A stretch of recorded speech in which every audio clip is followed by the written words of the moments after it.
जैसे कि हम कहीं भी जाते हैं ना, तो रोड एक्सीडेंट के दौरान ज़्यादातर जो मृत्यु होती है वो कैसे होती है, क्योंकि समय पर उसको फर्स्ट एड नहीं मिल पाता है, उसको कोई हेल्प नहीं मिल पाती है, तो वो क्या है उसकी बहुत ज़्यादा ब्लड लॉस हो जाता है। और ब्लड लॉस होने से क्या होगा, हमारे बॉडी को प्रॉपर ऑक्सीजन नहीं मिल पाएगी और धीरे धीरे वो विक्टिम में क्या होगा, अनकॉन्शियस होगा, यानी कि बेहोश हो जाएगा और हो सकता है उसकी डेथ भी हो सकती है। तो इन सभी चीज़ों से अवेयर रहने के लिए SDRF के डेमो का मुख्य उद्देश्य यही है कि आप लोग फर्स्ट एड के तौर पर उस विक्टिम की क्या हेल्प कर सकते हैं। सबसे पहला काम होगा आपका उस विक्टिम की आप लोगों को ब्लड कंट्रोल करना है, क्योंकि ब्लड कंट्रोल, जो ब्लड होता है हमारा रक्त, ये सर्कुलेशन के माध्यम से ऑक्सीजन प्रोवाइड कराता है हमारी बॉडी को, और ये ज़्यादा लॉस हो गया तो उसको हमारे बॉडी के ऑर्गन है उनको क्या है ऑक्सीजन नहीं मिल पाएगी, तो वो बेहोश होगा और उसकी डेथ भी हो सकती है। तो इसके मेथड होते हैं 4 मेथड होते हैं इसके ब्लड कंट्रोल करने के, जो हम अप्लाई करके आपको डेमो के माध्यम से अभी बताएंगे। जिसमें पहला है अप्लाई डायरेक्ट प्रेशर, जिसको हम सीधा दबाव बोलते हैं। और इसके लिए किन चीज़ों की आवश्यकता होती है, हमारे पास में ऐसे मेडिकल के बहुत संसाधन या इक्विपमेंट्स, पीपी हम बोलते हैं, पर्सनल प्रोटेक्टिव इक्विपमेंट्स, यानी कि प्राथमिक रक्षात्मक उपकरण जो होते हैं जो किसी को कंटामिनेशन से, संक्रमण से बचाते हैं, तो उनको हम पहन कर, लेकिन हम आपको ऐसे ही बता रहे हैं क्योंकि धूल मिट्टी या जो भी कोई संक्रमित होने से वो बचाते हैं, उनको पहन करके। और इनके हाथ में ले रखा है, इसका नाम है गॉज पीस मेडिकल भाषा में, लेकिन मान के चलो कहीं भी रोड एक्सीडेंट के दौरान ये चीज़ मिलेगी थोड़ी, तो इसकी जगह आप लोग साफ सुथरा कपड़ा या अपना रुमाल भी काम में ले सकते हैं, लेकिन वो गीला नहीं होना चाहिए, डस्ट का नहीं होना चाहिए, और उसका आप लोग इस्तेमाल कर सकते हैं। और जहाँ से भी ब्लड निकल रहा है बॉडी के किसी भी पार्ट से, उसके ऊपर आप लोगों को प्रेशर देना है, प्रेशर अप्लाई करना है जहाँ से ब्लड निकल रहा है। और ये कब तक करना है आपको, मैक्सिमम 10 मिनट तक, आपको 10 मिनट तक ही आपको प्रेशर रखना है। अगर उसका ब्लड नहीं रुक रहा है, ज़्यादा क्रिटिकल इंजरी हुई है उसके ज़्यादा, तो क्या आप इसके ऊपर और लेयर बढ़ा सकते हैं और गॉज पीस रख सकते हैं, और कोई साधारण कपड़ा रुमाल उसके ऊपर और भी रख सकते हैं। अगर फिर भी नहीं रुक रहा तो उसको आप लोगों को आगे क्या करना है, अगला स्टेप है, उसको आप लोग स्टेबल कर देंगे, स्टेबलाइज कर देंगे, स्थिर रख देंगे, उसको बांध देंगे एक जगह, जैसे बैंडेज से बांधेंगे। तो ये हमारे पास में बैंडेज है, लेकिन इसकी जगह आप लोग, वही मैं बता रहा था, साधारण कपड़ा आप लोग कोई टॉवल या ऐसा उसमें से आप बना सकते हैं ऐसी बैंडेज, उससे उसकी स्टेबलाइज कर देंगे। ये हुआ पहला डायरेक्ट प्रेशर। अब ये देखने में आपको ऐसा लग रहा होगा कि क्या है पता नहीं, लेकिन जब ऐसी सिचुएशन में अगर हम पड़ जाते हैं ना, तो ये बहुत कारगर सिद्ध होती हैं और बहुत काम की चीज़ें हैं। तो इसमें कोई ज़्यादा ट्रेनिंग या प्रशिक्षण की जरूरत नहीं होती है, और फिजिकली एक्टिविटी के द्वारा हम लोग ये सब करते हैं। ये है डायरेक्ट प्रेशर। अगर ब्लड कंट्रोल नहीं हो रहा है तो आपको फिर अगला मेथड अपनाना है, और उसका नाम है एलिवेशन। एलिवेशन, जैसे इनके हाथ से ब्लड निकल रहा है, तो आप लोगों को एलिवेशन इतना करना है, उस भाग को हार्ट से ऊंचा करना है, एलिवेशन देना है, जिससे उसका जो फ्लो है ब्लड का वो कंट्रोल हो जाएगा, बहाव दर है ना उसकी वो कम हो जाएगी।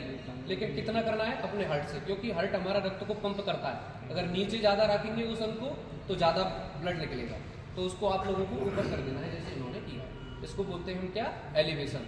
अगर ब्लड फिर भी नहीं रुक रहा है तो आप लोगों को फिर तीसरा तरीका अपनाना है, तीसरा मेथड है, थर्ड मेथड, उसको बोलते हैं प्रेशर पॉइंट, दबाव स्थल।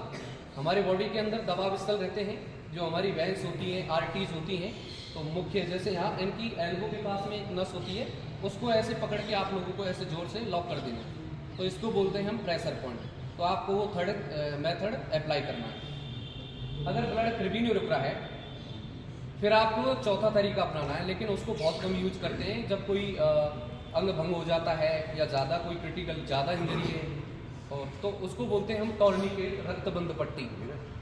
तो उसमें क्या है, बॉडी का पार्ट डैमेज होने के ज़्यादा चांसेस रहते हैं। वो इसलिए रहते हैं क्योंकि हम टॉर्निकेट करते हैं उसको, रक्त बंद मतलब। अब CPR के लिए मैं आपको थोड़ा बता देता हूँ इसकी डेफिनेशन। कार्डियो मीन्स क्या होता है, हार्ट, हृदय, तो पल्मोनरी लंग्स, फेफड़े, और रिससिटेशन का मतलब होता है पुनर्जीवित करना।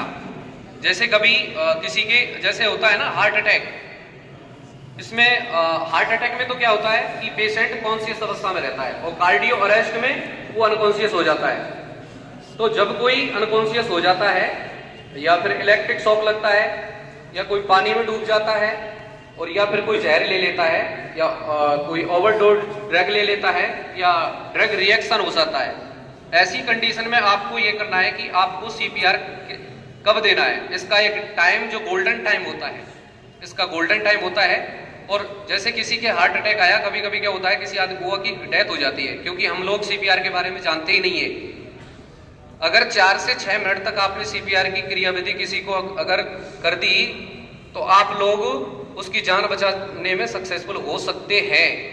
वो जरूरी नहीं है, डेफिनेट नहीं है कि हो सकता है मतलब वो जीवित हो ही जाए, लेकिन प्रयास है, आप प्रयास कर सकते हैं। इसका गोल्डन टाइम है 4 से 6 मिनट का।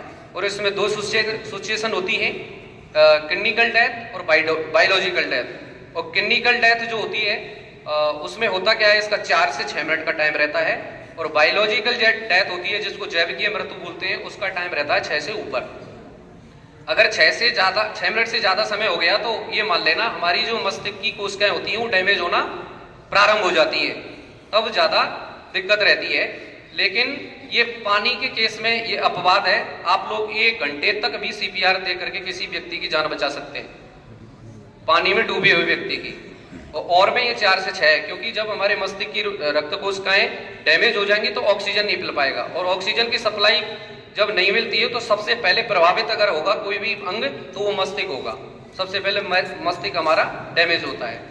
तो सीपीआर देने के लिए आपको करना क्या है, हम डमी के माध्यम से आपको देकर बता रहे हैं। इसमें कंडीशन हमने जैसे डिवाइड किया गया है, इन्फेंट, चाइल्ड और एडल्ट, यानी कि छोटा बच्चा जो शिशु होता है और बच्चा होता है और एक वयस्क होता है। तो 0 से 1 वर्ष का शिशु और 2 वर्ष से 8 वर्ष तक के लिए कौन होता है, चाइल्ड, और 8 वर्ष से अबव ऊपर की एज वाला उसको एडल्ट की श्रेणी में रखते हैं, वयस्की में। तो ये एडल्ट है, इसके लिए क्या करना है, गांठ लगा के, और जो ये गांठ लगाई है ना ये एल्बो में फंसाना है। लेकिन ध्यान है आपको ये देना है, जैसे मेरा हाथ इंजर्ड हो गया है और ये ऐसे है और कोई हड्डी बाहर निकल रही है, तो आप क्या करोगे उस टाइम, कोई बता सकता है? मेरी हड्डी एल्बो में इंजरी है और एक हड्डी मेरी बाहर आ गई, तो आप लोग क्या करोगे, उस हड्डी को अंदर डालोगे क्या? कभी नहीं डालना है, क्योंकि उससे ज्यादा इंजरी बढ़ेगी उसकी। जैसी है उसी अवस्था में आपको स्टेबलाइज करना है। अगर सीधा मिला है तो आपको स्प्लिंट या खपच्ची जो भी गत्ता तकिया वगैरह जो होते हैं ना किताब कॉपी के, अगर आपने 1 मिनट खत्म कर दिया ना तो आप ये मान लेना उस विक्टिम को बचाने के आप लोगों ने 10% चांस कम कर दिए। अगर 5 मिनट खत्म हो गए तो आपने 50% विक्टिम जो भी घायल व्यक्ति है उसको बचाने के चांस कम कर दिए। अब केवल ओनली 50 मिनट आपके पास बचे हैं। तो ऐसे आपको करना है। तो इनके पास में आपको जाकर के सीधा राइट साइड में आपको बैठ जाना है।